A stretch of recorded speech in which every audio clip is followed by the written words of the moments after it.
အားလုံးပဲမင်္ဂလာပါ Voice of Touch ကနေပြန်လည်ကြိုဆိုလိုက်ပါတယ်ဒီနေ့ကျွန်တော် review လုပ်ပြသွားမယ်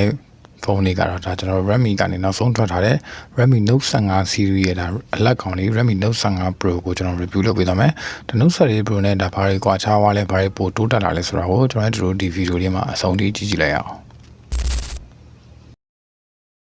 ဒီနေ့ video လေးဖြစ်မြအောင်ကျွန်တော် review နဲ့ကူညီပေးထားရတော့အမှတ်126ဒါလည်းဆိုင်ငင်ကမုံပွင့်အနီးMAB ဘန်ရှိမှရှိတဲ့ဝင်းမိုဘိုင်းကနေပြီးတော့ကူညီပေးတာဖြစ်ပါတယ်။ဝင်းမိုဘိုင်းမှာကကျွန်တော်တို့ဖုန်းတွေကိုအလဲထိုက်လောက်တာပဲဖြစ်ဖြစ်ရောင်းချင်တာဖြစ်ဖြစ်ဝယ်ချင်တာဖြစ်ဖြစ်ယုံကြည်စိတ်ချတာနဲ့ဝယ်ယူအားပေးလို့ရပါတယ်။ဒါဝင်းမိုဘိုင်းရဲ့ page link လေးကိုလည်းကျွန်တော်အောက်က comment မှာကျွန်တော်ချပေးထားပါမယ်။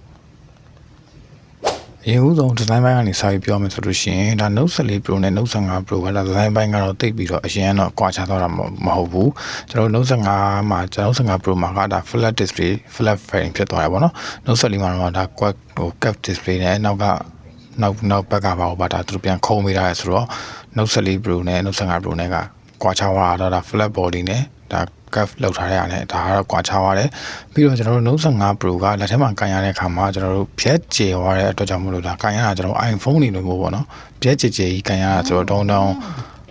ပြည့်ကြည်ကန်ရတာဆိုတော့ကျွန်တော်လက်တစ်ဖက်ထဲနဲ့ကန်ရတဲ့အခါမှာကျွန်တော်တို့လက်တစ်ဖက်ထဲနဲ့ဖုန်းကိုကန်ပြီးသုံးဖို့ဆိုလို့ရှိရင်တိတ်အဆင်မပြေတာမျိုးလေးတွေတော့တွေ့ကြရတယ်။ဒါကတော့ Note 14 Pro နဲ့ Note 15 Pro နဲ့မှာ hand feeling ကွာတဲ့အချက်ပေါ့နော်။ build quality ဘိုင်းမှာကျတော့ဒါ Note 15 Pro ကလည်းဒါ Note 14 Pro လိုပဲ IP rating တွေ IP69K တွေဒါ rating တွေရတာအတွက်တော့ဆိုတော့ဒါအကျန်းခံတဲ့အပိုင်းတွေဒါရေးဆိုနိုင်တဲ့အပိုင်းတွေမှာတော့တိတ်ပြီးတော့ကွာခြားတာမျိုးတော့မရှိဘူး။အရင်ကြီးကွာခြားတာမျိုးတော့မရှိဘူး။ပြီးတော့ကျွန်တော်ရတာယူနေအောင်ဆိုလို့ရှိရင်ဒါ Note 15 Pro အမဲအောင်ပေါ့နော်။နောက်ကျွန်တော်လက်ရရင်မထင်ဘူးဆိုရင်ကျွန်တော်တို့လက်မှာချွေးစည်းထွက်တဲ့ခါမျိုးဆိုလို့ရှိရင်တော့လက်ရထင်တာမျိုးတွေတော့တွေ့ရတယ်အရင်ကြီးတော့ကျွန်တော်တို့လက်ရမထင်တာမျိုးတော့မဟုတ်ဘူးပေါ့နော်ပြန်ပြီးတော့ချွေးစည်းထွက်လို့ရှိရင်တော့လက်ရထင်တာမျိုးတော့ကျွန်တော်တို့တွေ့ကြရတယ်ပြီးတော့ဒါကတော့ Handful နဲ့ဘက်မှာ Note 14 Pro နဲ့ Note 15 Pro ပေး quality ဘက်ကကွာခြားတဲ့အချက်ပေါ့နော်display ဘက်မှာဒီကောင်ကဒါ 6.83 inches ဆိုတော့ဒါ Note 14 Pro တက်တော့ဒါ display ကပို့ပြီးတော့ screen size ကြီးသွားတယ်အဲ့ဒါကမှဒီကောင် AMOLED display ကိုသုံးပြထားတဲ့ 68 billion color 120Hz ပြီးရင်ဒီကောင်က HDR 10 plus တွေနော်ကျွန်တော်တို့ဒါတွေအကုန် support လုပ်တယ်ပြီးတော့ဒါမျက်စိထိခိုက်မှုအတွက်ပို့လဲ short ချစေတယ်ဒါ P21 dimming ကလည်း3840 Hz ဒါပါတယ်ပေါ့နော်ပြီးတော့ဒါ P-back ကလည်း3200 nit ထိဆိုတော့ဒါ display မှာတော့ဘာမှအပြည့်ပြောစရာမရှိဘူး 1.5K resolution အဲ့ဒါကမှသူတို့ရဲ့ဒါ Xiaomi ရဲ့သူတို့ Dragon Crystal Glass နဲ့ဒါကာကွယ်ပေးထားရပေါ့နော် protection လုပ်ပေးထားရဆိုတော့ဒါ display မှာတော့ဒါ Note 14 Pro တဲ့ပို့ပြီးတော့အကျန်းခံလာတယ်လို့ပြောလို့ရတယ်။ panel quality ဘက်ကိုပြောမယ်ဆိုလို့ရှိရင်ကျွန်တော်တို့ version video တွေဒါကျွန်တော်တို့ကြည့်တဲ့အခါမှာလည်းဒါရုပ်ထွက်လေးက Note 14 Pro တုန်းကလိုပဲဒါရုပ်ထွက်ကြီးကြီးလင်းနဲ့လုံးဝ color ဆူဆူတောက်ဘက်ကိုတွားထားတာကိုတွေ့ရတယ်ပေါ့နော်။ဒါ display မှာတော့ဘာမှအပြည့်ပြောစရာရှိမနေဘူး။ flat display ဖြစ်သွားတယ်။ Note 14 Pro ကထပ်ဆိုလို့ရှိရင်curve mode တော့ curve ကိုမကြိုက်တဲ့သူတွေအတွက်ဆိုလို့ရှိရင်ဒါ Note 15 Pro က flat display ဖြစ်သွားပြီဆိုတော့ဒါ display မှာတော့ flat display ကိုကြိုက်တဲ့လူတွေဆိုလို့ရှိရင်တော့ရွေးချယ်လို့ရတယ်ပေါ့။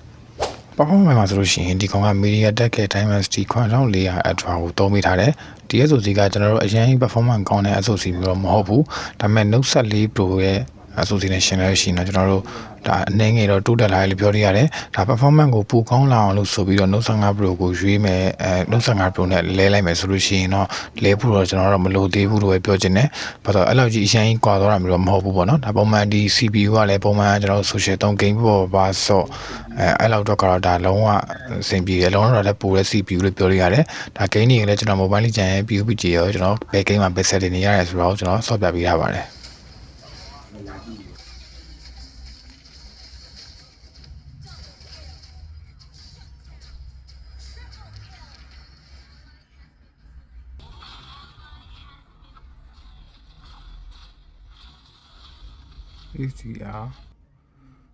HDR Ultra Smooth Extreme HDR Ultra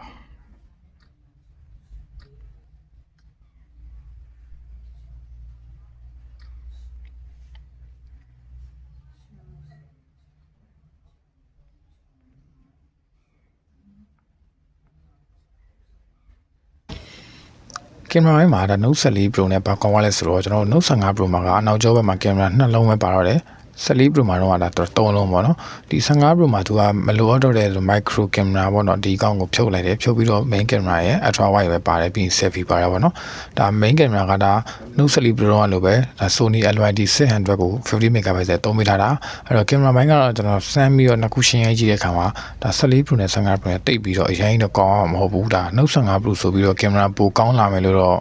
မထင်နဲ့ပေါ့နော်အဲ့လိုကြည့်တော့ကင်မရာတော်တော်ကြီးကွာသွားတာမျိုးကျွန်တော်မတွေ့ခဲ့ရဘူး Note 15 Pro ကလည်းနည်း HDR လေးတွေပို့ပြီးတော့ dynamic range လေးပိုကောင်းလာနည်းနည်းလေးပိုတိုးပြီးကောင်းလာတာလွယ်ရင်ကျန်တဲ့ဘက်မှာတော့တိတ်ကြည့်တော့တိတ်ပြီးကွာသွားတာမျိုးတော့ကျွန်တော်တို့မတွေ့ခဲ့ရဘူးเนาะအဲ့တော့ဒါခုလိုလည်းကြည့်လို့ရအောင်လို့ကျွန်တော်စိုင်းရထားတဲ့ပုံလေးတွေကိုပြပေးလိုက်ပါတယ်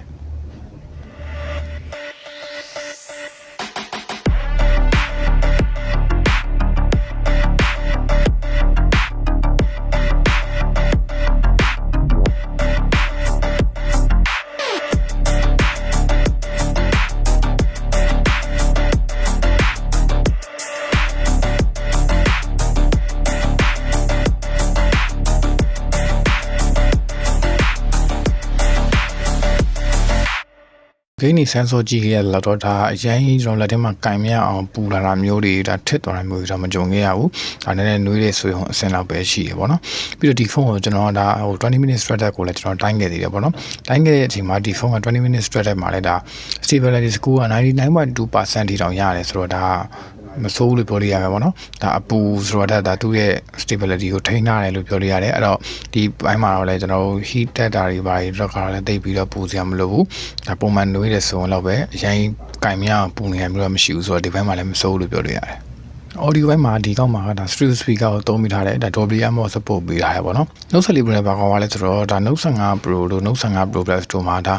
အတန် quality ကအတန် volume ကကျွန်တော်တို့ 400% တိတောင်ဒါချဲ့လို့ရတယ်အတန်ကတော်တော်လေးကိုမှကျယ်တယ်ပေါ့နော်ကျွန်တော် 400% ဒီအတန်အဆုံးထိချဲ့ပြီးတော့